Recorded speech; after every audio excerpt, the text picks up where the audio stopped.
안녕하십니까. 올트만, 나는 영생을 믿는다. Aufstanden in das ewige Leben. 강독 16번째 하겠습니다. 책 49쪽 맨 아랫줄입니다. 여러분이 화면으로 이 텍스트를 볼 수 있도록 파워포인트를 만들었습니다. 이신건 박사가 번역자신데 제가 이 강독하는 걸 알고 제가 미리 말씀을 드렸지만요. 본인 번역 텍스트를 보내줘서 그를 파워포인트로 제가 제작해서 화면에 띄우고 있습니다. 책은 이거예요. 이 책의 내용과 이신건 박사님이 번역해 놓은 그 텍스트하고 조금씩 흐름에서는 똑같으나 토시나 또 성경 번역이나 등등에서 작은 차이가 있습니다.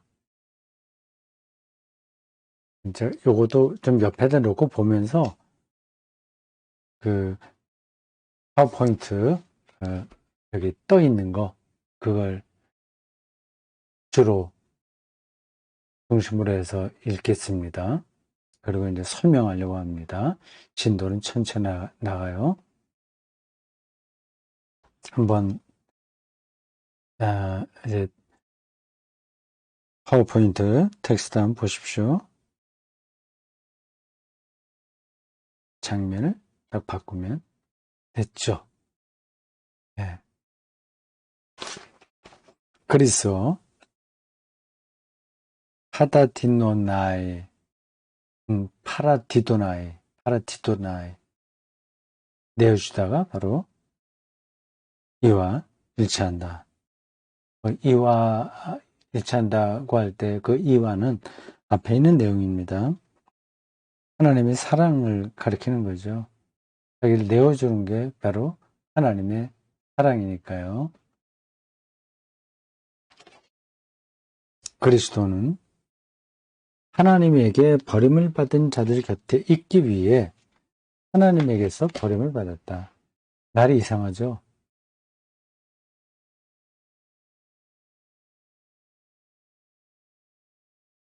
하나님에게 버림을 받은 자들, 이런 사람들이 있죠.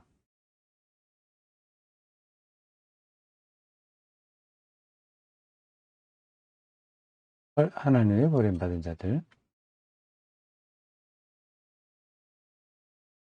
속된 표현으로 인생 종친 사람들입니다.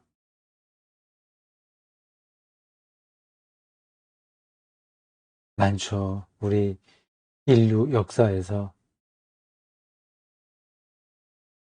하나님에게 버림을 받은 자로 인정될 수밖에 없는 운명에 떨어진 사람들입니다. 장애인으로 태어난 사람들 어떻겠어요? 내전이 있는 나라에서 고통받고 있는 아녀자들 어떻겠어요? 그들 곁에 있기 위해서 하나님에게서 버림을 받았다. 이런 문장을 읽으면 어떤 생각이 듭니까? 아, 그렇지. 그리스도니까 당연히 그렇게 하셔야지. 그런 생각이 들 수도 있어요. 당연한 건 없습니다. 예수님의 그 내어주심이라고 하는 건 그렇게 당연한 게 아니었어요.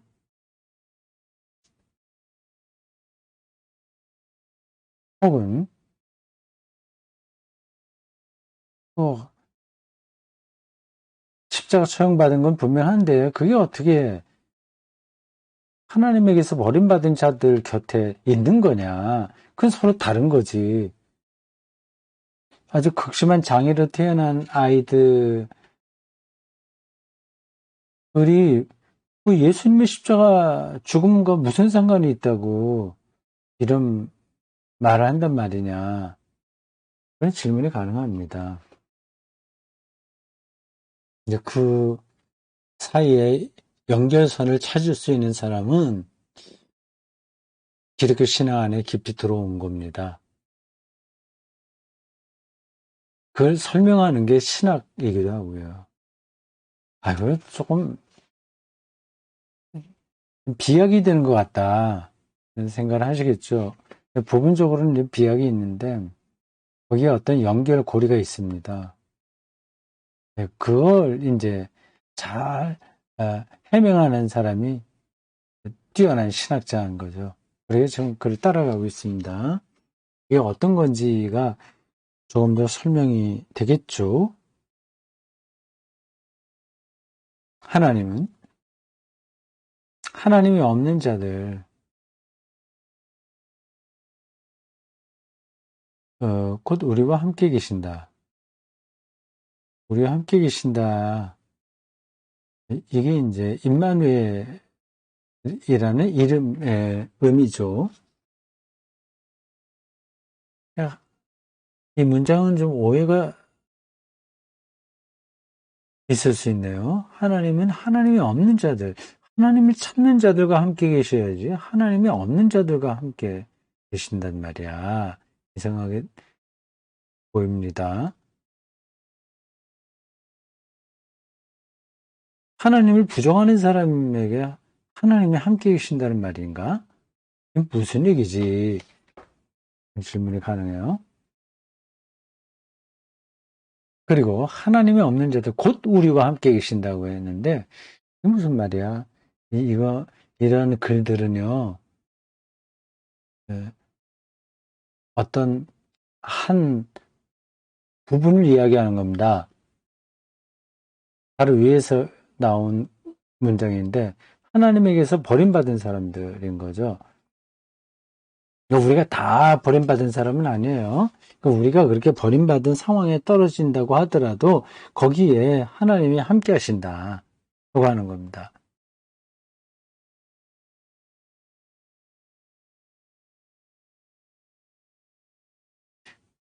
그게 말로는 알아듣는데 실제로 경험하기는 쉽지 않습니다.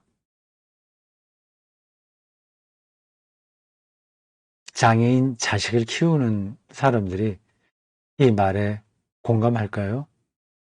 죽지 못해 산다. 그렇게 하는 사람들 말입니다. 더 가봅시다. 그리고 하나님은 하나님에게 버림받는 자들, 그것도 우리를 위해 존재한다. 하나님이 없는 자들, 하나님께 버림받는 자들, 비슷한 얘기입니다.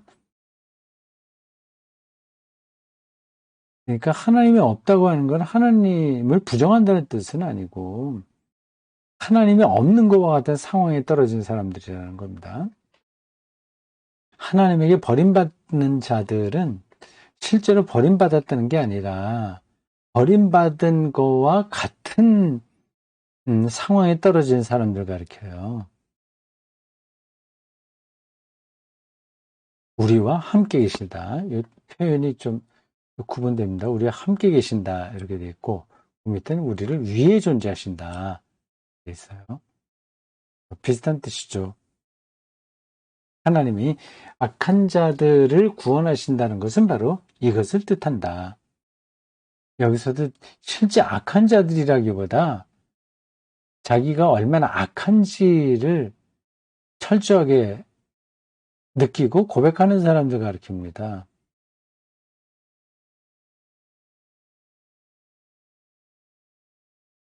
우리를 위해 하심은 이사야 53장에서 그리스도의 대리적 고난을 통해 표현된다. 이제 좀 복잡한 이야기가 나왔죠. 이사야 53장. 이런 거 그냥 지나가도 되긴 하는데, 그래도 한번 더 보겠습니다. 대리적 고난이라고 하는 표현이 까다롭죠. 고난을 어떻게 누가 대신 받을 수 있나 하는 거예요. 53장 성경 가지고 있습니다. 그냥 성경 한번 보여드릴까요? 이렇게 제 성경입니다. 여기 53장.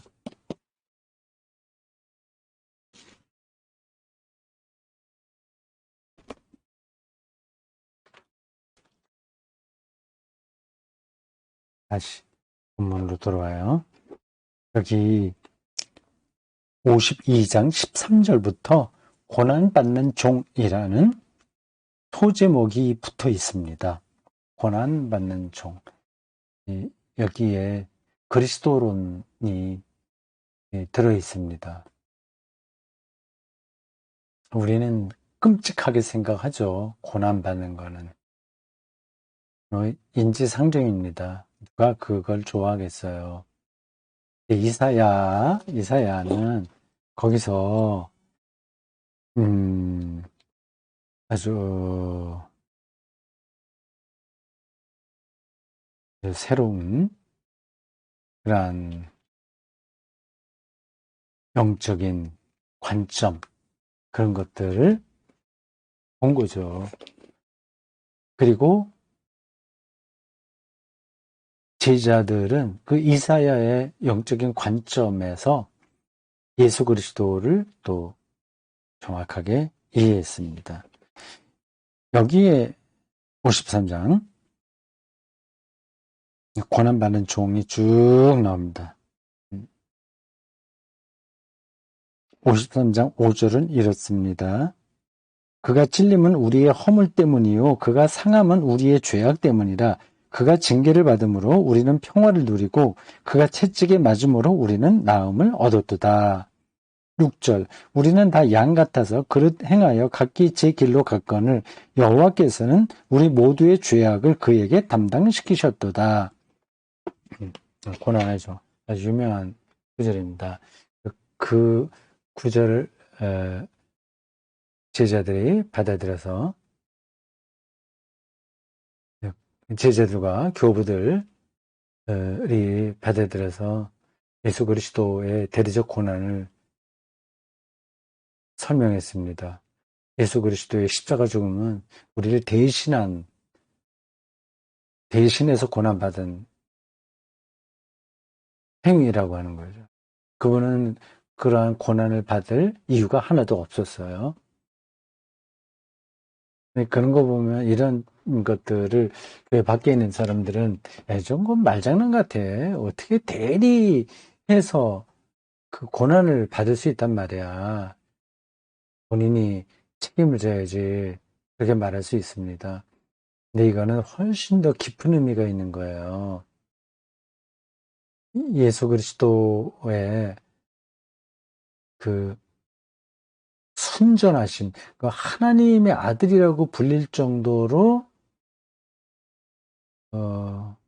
생명의 근원에 닿아 있었던 분이 어느 누구도 예상할 수 없었던 운명인 십자가에 처형당했다는 이 모순을 대리적 고난으로 표현하는 겁니다. 이사야, 제가 앞에서 읽은 그 구절에 읽었군요.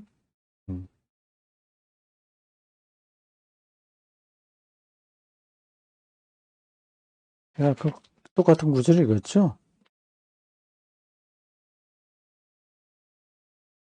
자, 저는 이제 5절과 6절을 읽었는데, 여기서는 4절과 5절이 나왔네요. 네, 뭐, 비슷한 내용입니다. 이건 읽은 걸 대신하겠어요. 신학의 역사에서 사람들은 이를 종종 악한 행위에 대한 형벌이라고 설명했다. 여기서 악한 행위라고 하는 건 우리들이 행한 악한 행위예요. 우리가 잘못한 거 그걸 대신해서 받은 형벌이다. 예수 그리스도가 받은 형벌이다. 이렇게 설명했다는 거죠. 그 한 예를 이제 하이델베르크 교리문답 첫 번째 질문에서 따왔습니다. 하이델베르크라고요. 뭐 유명한 도시입니다. 신학에서 특히 개신교 신학에서 유명한 대학교가 거기 있어요. 하이델베르크 대학교요. 아름다운 곳입니다. 하이델베르크. 거기서 종교개혁자들 누군지 거기서도 회의를 했을 거고요. 신학 논쟁이죠. 그 다음 거기서 나온 교리문답도 있습니다. 유명한 교리문답이에요. 신조죠, 말이죠. 신조. 교리문답이라기보다도 신조라고 봤던 많이 얘기합니다. 카테이스무스? 어, 그렇게 얘기하죠. 아이고, 한번 영어로 써보려고 그랬더니, 영어로 쓰면 C로 시작해야 되겠네? 테, 티, 즘. 이렇게 쓰나요? 네, 신조예요. 신조. 하이델베르크 신조. 그는 우리의 모든 죄를, 우리 악한 행위죠. 위에 자신의 고귀한 피를 완전히 치렀으며,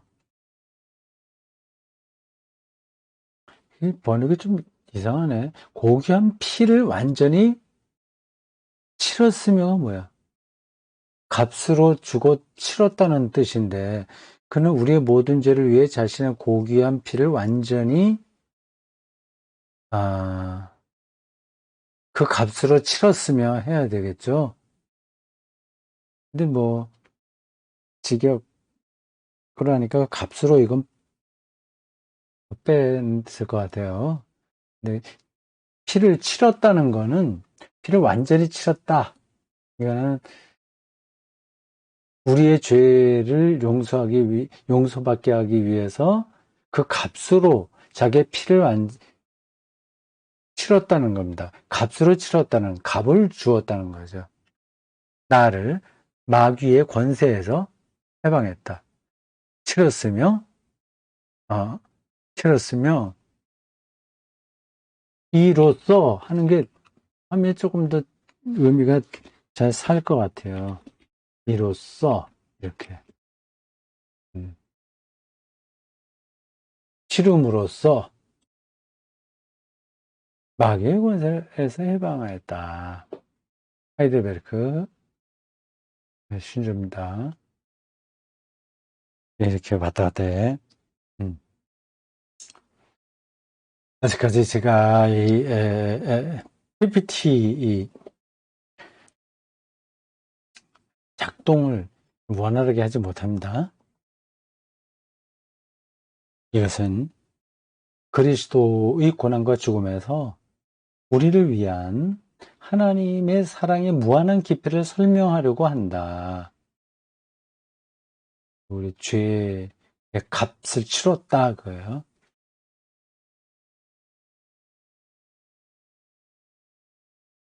그 값을 피로 치렀다는 거죠. 근데 하나님의 사랑의 무한한 깊이를 설명하려고 하는 거는 맞으나 그러나 하나님은 빚진 자들의 재산을 몰수하는 회계사가 아니다. 표현이 재밌죠? 몰통안에 재밌게 표현했습니다. 하나님을 그런 빚쟁이 찾는 빚을 이제 고리대금업자처럼 빚을 다 갚게 만드는 회계사로 생각할 수 있는데 그게 아니다. 이런 설명은 하나님이 없는 모든 인간들의 원초적 죄와 일치하지 않는다. 이런 설명은 하나님이 없는 모든 인간들의 원초적 죄와 일치하지 않는다.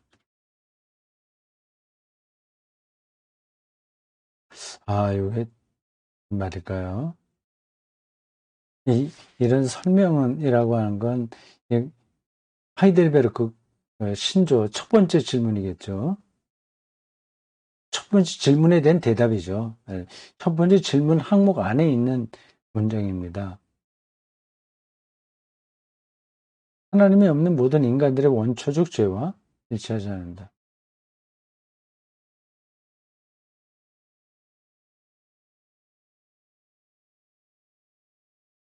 넘어가요. 나는 죄를 지은 것이 아니라 나는 죄인이다. 그렇죠. 중요한 문장입니다. 나는 죄를 지은 것이 아니라 보통 우리는 그렇게 생각하잖아요. 어떤 잘못을 저지른 거 그러면 이제 그가 죄를 지었다 얘기하죠. 그게 아니라 우리는 뿌리로부터 죄에 물들어 있다고 봐야 됩니다. 우리의 존재 자체가 죄인 거죠. 어떤 규칙을 많이 지키냐 안 지키냐 차원이 아니라 우리 본질이 죄에 물들어 있다고 하는 겁니다. 옳은 얘기입니다. 죄는 기독교에서 교양이나 아니면 실정법이나 관습 이런 걸로 다루지 않습니다. 본질론적 깊이에서 다루어요. 그걸 이제 그래서 원죄라고 보통 얘기를 하죠. 그래서 뿌리가 죄와 결탁되어 있다고 하는 겁니다. 그래서 그 죄의 속성이 뭐냐에 대해서 학자들이 서로 다른 좀 이제 구별되는 말들을 하죠. 휘브리스, 교만이다. 자기 연민, 아모르수이 자기 연민이다. 맞죠? 아모르수이 자기 사랑이다. 그죠? 한넨베르크는 자기 집중이다. 뭐 얘기하는 것처럼 이렇게 자기 중심성 이거는 피할 수가 없어요. 이런 설명은 인간 실존의 근거, 곧 하나님에게 버림받은 상태를 제대로 파악하지 못한다. 어떤 이런 설명은 위에 있는 하이델베르크 설명입니다. 그러니까 지은 죄만 용서받는 것쯤으로 생각하는 거, 행한 죄, 이것만 용서받는 것으로 보는 건 아니다. 하는 것, 아닌 겁니다. 그렇게 하는 설명은 충분하지 않다는 거죠.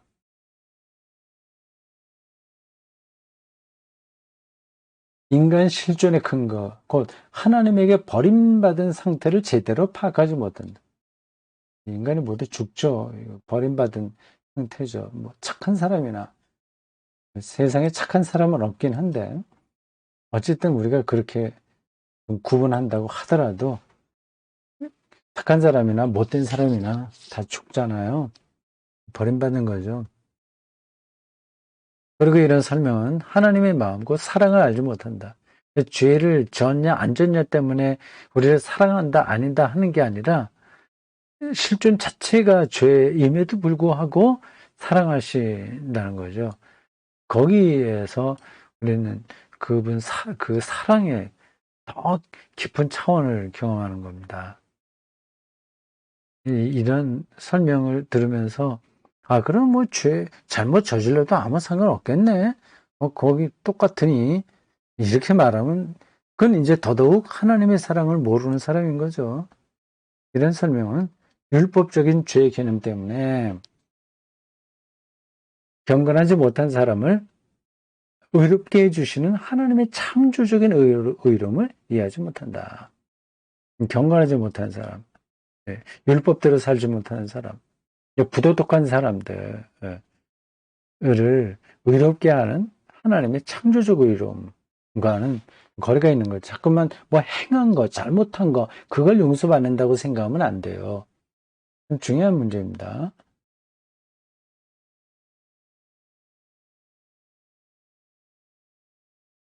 이런 설명은 계속해서 똑같은 문장이 반복됩니다. 이런 설명은 그거는 하이델베르크 교리문답에 나온 저 설명은 그리스도의 고난 안에서 단지 죄의 용서만이 아니라 거듭남과 새로운 창조도 일어났다는 사실을 놓쳐버린다. 네, 그렇죠. 이게 참, 신학자들의 설명을 들으니까,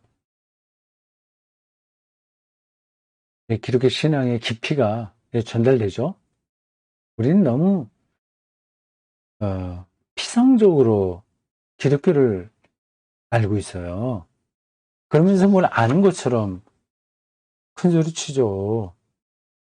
자기의 믿음이 뜨겁다고 하는 것에 사로잡혀 있는 겁니다. 그게 사실은 죄인데, 죄.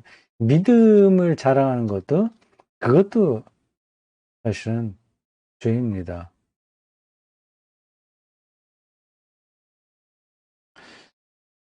여러분, 화면에 그 텍스트, 그 문장 끝났는데 약간 주운 글씨로 쓴 거는 제가 보충한 겁니다.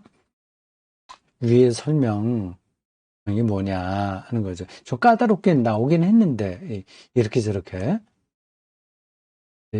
예수의 대리적 죽음을 우리의 본래적 죄된 존재의 차원이 아니라 그냥 악한 행위, 우리가 저지른 악한 행위에 대한 예수님이 대신 받은 형벌이라고 보는 것에 대한 비판인 겁니다. 그렇게 해갖고는 성경이 말하는 예수의 대속적 죽음을 바르게 말하는 게 아니다. 그 뜻이죠.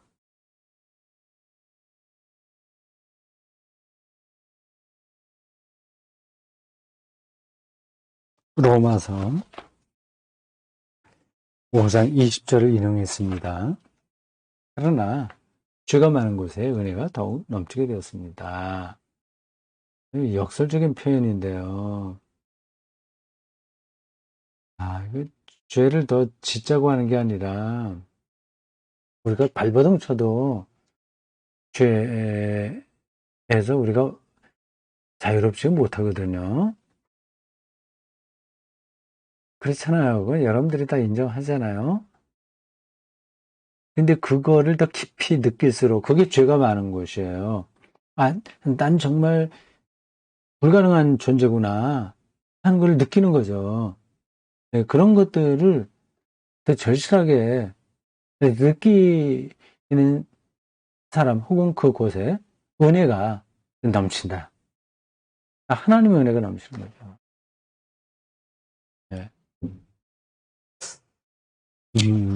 로마서 요 9절, 5장 20절도 이 몰트만이 설명하는 이 관점에서 듣다 보니까 훨씬 더 깊이 있게 다가와요.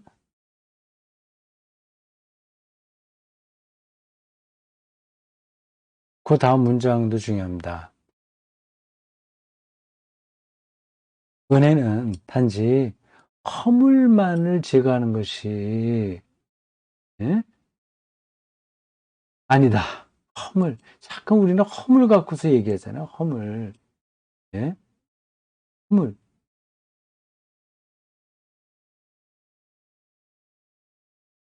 허물만을 제거하는 것이 아니다. 은혜는 또한 새로운 생명의 시작, 새로운 생명의 시작이다. 이게 참, 이 글씨를 제가 잘못 바꿨는데, 이렇게 됐어요.